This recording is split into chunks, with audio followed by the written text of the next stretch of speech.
Ironically enough, making this video feels a bit like time travel. You see, 3 years ago I wrote a script for a Doctor Who video which I never ended up making. The title for the video would have been Why I Loved Doctor Who, and in it I planned to deconstruct all the things that had made me fall in love with Doctor Who, more specifically the parts that I felt were lacking in the current state of Doctor Who. Now, 3 years later, I revisited that script, tweaked it, and turned it into the video you're watching right now. I initially abandoned that script because sadly enough, in the process of writing it, I lost my passion for Doctor Who altogether, and my love for Doctor Who faded a bit over the years, becoming more and more of a past and latent interest. So much so that when David Tennant was announced to return to Doctor Who, I wasn't even excited. I just saw it as a cheap trick to reel old viewers back in, and I didn't even flinch. Then, for some oddly coincidental reason, I recently met people who just got into Doctor Who, and were as passionate about it as when I first watched it so long ago. And through talking about Doctor Who with others, I just got reminded of how much I actually loved this show. As a result, I started watching old clips and episodes again, quoting scenes to myself at every opportune moment, and before I knew it, whether it was by coincidence or by an inevitable magnetism towards this show, I started to grow more and more excited to see what Doctor Who was going to give me with these anniversary specials. Then the release date arrived, and I sat myself down to revisit this show I so dearly loved as a kid, a show that had been lost to me. And as I was watching that first episode of the 60th anniversary specials, at a certain point a feeling went through my body. Suddenly, I was smiling, and then I was laughing, and then I was as happy as any 21-year-old nerd watching television could be, and I just thought, Doctor Who is back. David Tennant isn't even my favorite version of the Doctor, and Russell T Davies isn't even my favorite Doctor Who writer. But even so, watching these last specials made me feel like I was a kid again, as if I was watching Doctor Who for the very first time again. And of course, not everyone will feel the same, and there will always be fans regurgitating the same arguments on how Doctor Who has become a woke political mess. But regardless of whether that's true or not, for me, it doesn't even matter, because I was genuinely enjoying myself again watching Doctor Who during these episodes. And not only me, but my dad and my brother too. The three of us were all sitting together watching the Doctor again. We were all completely captured by the show again, coming together on the weekends to watch the weekly episodes again. We were laughing at the jokes again. We were held in suspense at the action again. We were all of us reminded of just how fun this show can be, and how much of an important part of our lives this show really is. Once again, for the first time in years, we were all looking googly-eyed at the Doctor again, just like we all did when we were kids. The first time I saw Doctor Who, I must have been about 8 years old. My dad randomly spotted the show in the TV guide on a late cozy autumn night, and he was surprised yet elated to see the show from his childhood was still running. Without hesitation, he put it on to see what the Doctor was up to now, and it was nothing but a coincidence that I was sitting on the couch next to him. My dad gave me a brief, incoherent explanation of what the show was about, and jumped right into revisiting the show for the first time in what must have been forever. I couldn't really make much sense out of his explanation. Something about a time traveler, monsters and robots, planets and adventures. I had no idea what he was talking about. But before I knew it, I was watching along with him. It was the first episode of Matt Smith's Doctor, The 11th Hour. Probably the most confusing entry point to the show. A box falls out the sky, man falls out a box, man eats fish custard. And I was just sitting there. And while my dad was laughing, happy to see this familiar character with an unfamiliar face, I was as confused as Amy to see this weird, chaotic, raggedy man stumbling about. I had no idea what was going on, who this man was, why he was acting so strange, and yet I couldn't take my eyes off him. The whole setting of Amy alone in this big house with an ominous vibe hanging around the place made me feel scared, but for some reason, for some inexplicable reason, this strange yet seemingly magic man This raggedy doctor, he made me feel safe. Like all the bad things in the world were nothing to worry about as long as the doctor was by your side. In fact, this character, however unusual he may have been, constantly looked so confident and unafraid that I was convinced he could make all the scary things disappear with just a snap of his finger. But then the doctor left, and I did feel scared. Scared enough that I pulled the blanket over my eyes, and my mom thought it best if I didn't keep watching this show, seeing how I could get really scared back when I was a kid, and I was plagued by nightmares often. Yet, for some reason, as I was lying in bed, scared as always with the sheets pulled over my head, this abstract character of the doctor had given me a sense of comfort, a feeling like maybe he was the hero I needed.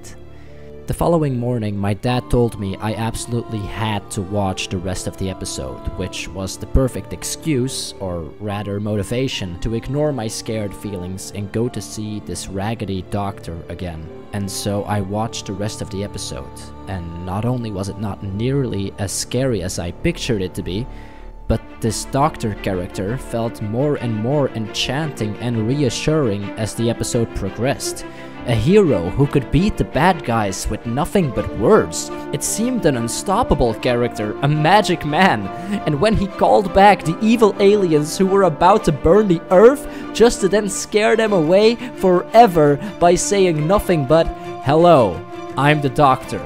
Basically, run." I realized this guy is unfuckwittable.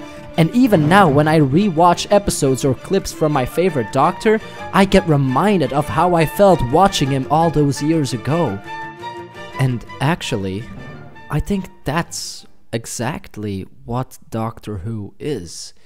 It's staying in touch with your younger self. This show has been going on for 60 years now. Personally, I've been watching it for 13 years, but there's people who have been watching it since it started, half a dozen decades ago. And even if you only recently got into Doctor Who, I can guarantee you this show will stay with you for a long time. And when it does, you can look back on all of your favorite episodes from all those years ago and be reminded of those amazing experiences. In a way, Doctor Who is founded in nostalgia. We've all had the show in our lives for so long that we'll always happily re-watch the older scenes from when we were younger. Of course, this also inherently means that people will keep looking back at previous eras of Doctor Who and call them better. But that's just it. Doctor Who is a show that will always look back on fondly, and people will always keep having their issues with Doctor Who, but personally, as of right now, I don't anymore. From what little I've seen of the 15th Doctor, it feels like he definitely won't be the same type of Doctor as the past couple of Doctors. And the same goes for Doctor Who in general. It just feels like the entirety of the show has started down a new path, but isn't that exactly what makes Doctor Who so fun? Always familiar, yet always new. Different faces, but always in the same box of blue. As I said before, making this video feels a bit like I'm having a time travel journey myself. I wrote this unused script for a Doctor Who video a little over 3 years ago, and in it I wanted to express how I felt about the Doctor back when I was a kid, and then how I felt about him as an adolescent. Then I left that script untouched for a while until I woke up one morning and suddenly I'm an adult. Well, adult. In title only, of course. I mean, growing up with Doctor Who inflicts this condition on you where you never really stop being a child. I was 8 when I first watched the 11th Hour, and now I'm 21, so that's 13 years. 13 years since Fish Custard. Just like Amelia, I grew up since I first met the Doctor, and just like Amelia, the Doctor can still so easily fix that with just one trip in that magic blue box of his. 13 years. That's how long the show has been with me. That's more than half my lifespan, and over these years I've grown to love Doctor Who, and at times I've grown to hate it. But there's no denying that I've grown. I started watching Doctor Who as a kid. I grew up with it as a teenager. I wanted to express my love for it 3 years ago. And now, I'm an adult. But over all these years, all these life phases, Doctor Who has always been right there with me, like a constant companion of sorts. I've seen this show change, and in a way, it has seen me change. From back when I was just a child until my current days as a college student, Doctor Who has always been right there alongside me. From back when I was a kid dreaming to become a pro footballer, to when I was a teenager who wanted to become a Minecraft YouTuber, to when I was a young adult who wanted to become a stand-up comedian, to when I was a man who wanted to make video essays. This show has always been there to remind me that we're all different people, all through our lives, and that's okay, that's good. We gotta keep moving so long as we remember all the people that we used to be.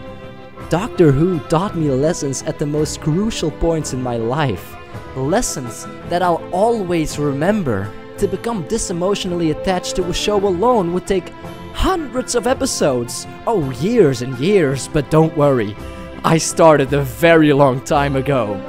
You might say, I've been doing this all my lives.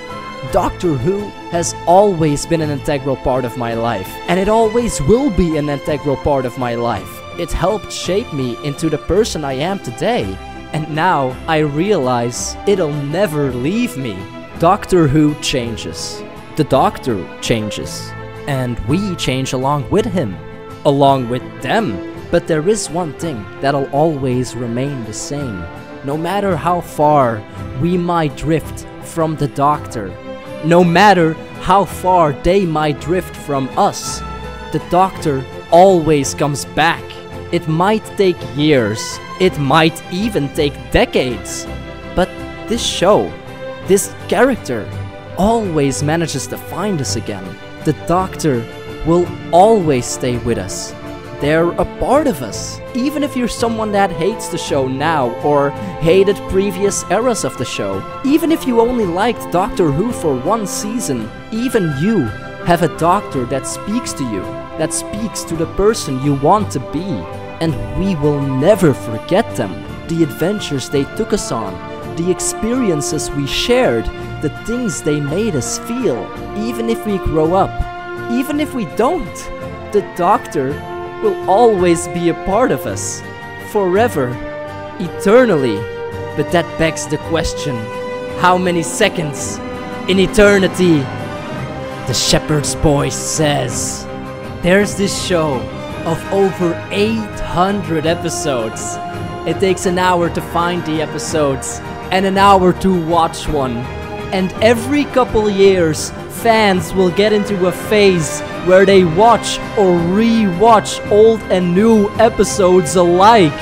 And when a fan has finished the entire run of the show, the first second of eternity will have passed. Now you might think that's a hell of a long show. One day, I will come back. That's the exciting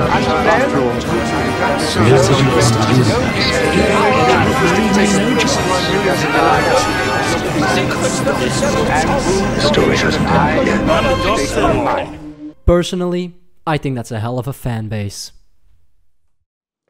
Wow, what a video, huh? Poof, jeez. It kinda towed the line between being kinda heartwarming, kinda epic, and kinda cringe. Anyway, here's a poem. Poem 73. Too fast. I wouldn't say time is running out right now. I'd just say time is running really fast. It's come to the point where it's catching up with me. Maybe even surpassing me. The more I run, the faster it surpasses me. Like the shadow stuck to my feet whenever I pass by a lamppost. If you want more poems, I got poems in a poetry book, link in the description. Also links in the description of all my social media like Instagram and Twitter or X or however you like to call it. Anyway, that's about it for me. For now, I will see you in bye!